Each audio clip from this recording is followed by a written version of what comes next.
साथियों राम राम। मैं जगदीश शर्मा, राहुल प्रियंका गांधी सेना से। साथियों, हम लोग विपक्ष में हैं और मैं समझता हूं हमारे नेता राहुल गांधी जी, प्रियंका गांधी, खड़गे और पूरा कांग्रेस, पूरी विपक्ष अपना धर्म सही तरीके से निभा रहे हैं। हमारा धर्म है सरकार की पोल खोलना, सरकार के झूठे वादों पर बात करना। कहना कि मैं समझता हूं सरकार की पॉलिसी देखिए, चुनाव आयुक्त और सरकार एक प्रायोजित कार्य करके चुनाव को लूट लेते हैं। आप सब जानते होंगे कि सोनिया गांधी यानी कांग्रेस पार्टी की सरकार थी और सोनिया गांधी जी 50 पैसे भी डीजल पेट्रोल बढ़ता था तो कहती थी नेताओं से, जरा संभल के, जनता नाराज हो जाएगी। क्योंकि जनता का डर होता था, अगर जनता वोट नहीं देगी तो हम हार जाएंगे, और ऐसा होता भी था। लेकिन पिछले 14 साल में आप देख रहे हैं, जनता गाली दे, जनता नाराज हो जाए, जनता मोदी जी को कुछ भी है, कुछ फर्क नहीं पड़ता है। अब हाल की बात देख लीजिए, गैस पर इतना हाहाकार मचा हुआ है और अभी पता नहीं डीजल पेट्रोल पर भी क्या होने वाला है, क्योंकि युद्ध चल रहा है, कुछ भी हो सकता है। कहीं ना कहीं इनको चुनाव में जाना है। अपने ट्रक में हजारों करोड़ रुपए ये बंगाल में, आसाम में जहां चुनाव होते हैं लुटा जाते हैं मोदी जी और अमित शाह जी। कोलकाता की धरती से पश्चिम बंगाल और पूर्वी भारत के विकास का नया अध्याय लिखा जा रहा है। सड़क, रेलवे और पोर्ट इंफ्रास्ट्रक्चर, इनसे जुड़ी 18,000 करोड़ रुपए से अधिक 18,000 करोड़ रुपए से अधिक की परियोजनाओं का शिलान्यास और लोकार्पण हुआ है। अमित शाह जी, पर सवाल तो यह है कि उनको वोट देगा कौन। जनता नाराज है, गैस पर त्राही त्राही कर रही है, पर जल्दी जल्दी चुनाव कराने में लगे हैं क्योंकि चुनाव को लूटना है। ये सब मैनेज है। वहां पर 60-61 लाख वोट तो कट गए थे, वो अलग, वो तो कट गए, कोई बात नहीं।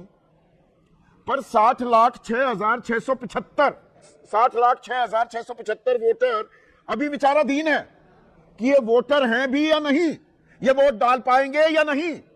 60,06,675 के चुनाव आयुक्त ज्ञानेश कुमार ने 10 मार्च को बताया कि 10,60,000 नामों पर फैसला ले लिया है। कुल मिलाकर पश्चिम बंगाल में 7 करोड़ तो वोटर ही हैं। 50 लाख उसके 7% हो जाते हैं, 7% वोटर। इन पर अभी फैसला ही नहीं हुआ, कोई टाइमलाइन भी नहीं है, पर चुनाव हो रहे हैं। ये चुनाव आयोग तो सरकार एक ही सिक्के के दो पहलू हैं। इनका मकसद चुनाव लूटना है। जनता की इनको वोट नहीं चाहिए।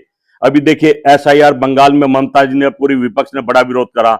अभी लाखों वोट काट दिए हैं एसआईआर के मानने से, और ये क्या क्या है कि ये घुसपैठिए हैं। और 70 लाख वोट तो ऐसी पड़ी है जिन पर कोई फैसला नहीं हुआ है। जब चुनाव वक्त महोदय फैसला ही नहीं हुआ है तो आप चुनाव क्यों करा रहे हैं? ये फैसला कब होगा? उनको बाहर रखोगे, उनको अंदर रखोगे, या महाराष्ट्र की तरह उनका सदुपयोग कर लोगे? जो आंकड़े आप बता रहे हो उसमें 50-60 लाख वोट ज्यादा डाल के आप जीत जाओगे। मैं तो ममता जी आपको पहले बता रहा हूं, मैंने बिहार में भी बताया था और आपको भी बता रहा हूं, ये आपको मायावती बनाकर छोड़ेंगे। चुनाव का कोई मतलब नहीं। आप कितना ही हंगामा, कितना ही शोर कर ले, सिस्टम सेट है। ना तो इनको महंगाई का डर है, ना गैस का, ना डीजल पेट्रोल का, ना इनके झूठे वाद होगा। बस जल्दी जल्दी चुनाव करा लो, युद्ध होता होता रहे, चुनाव जीतकर अपनी सरकार कंट्रोल में ले लो। कहीं ना कहीं मैं समझता हूं और ये होने वाला है। 4 मई को जब परिणाम आएंगे, आसाम में और क्या नाम है, बंगाल में भारी बहुमत से बीजेपी सरकार बना चुकी होगी और हम कुछ नहीं कर पाएंगे, क्योंकि हम तमाशा देखने की आदत पड़ गई है।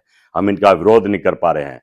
जनता जिसको हम जनार्दन समझते हैं, वो बिल्कुल इन्होंने खत्म कर दिया, उनकी भावना पर ठेस पहुंचा दी है, उनका बुरा हाल कर दिया, भीख मारने पर मजबूर हो गए हैं। बस राशन दे देंगे 5 किलो, जनता उसमें बिजी कर देंगे। कहना कि मैं समझता हूं इस लोकतंत्र और संविधान को बचाने के लिए राहुल गांधी के साथ खड़े हो जाओ, कांग्रेस का साथ दो। हमें सत्ता चाहिए ना चाहिए, पर आप लोगों की जरूरत है इस भारत को और कांग्रेस पार्टी को। जय हिंद, जय भारत, जय राहुल प्रियंका गांधी सेना, जय कांग्रेस।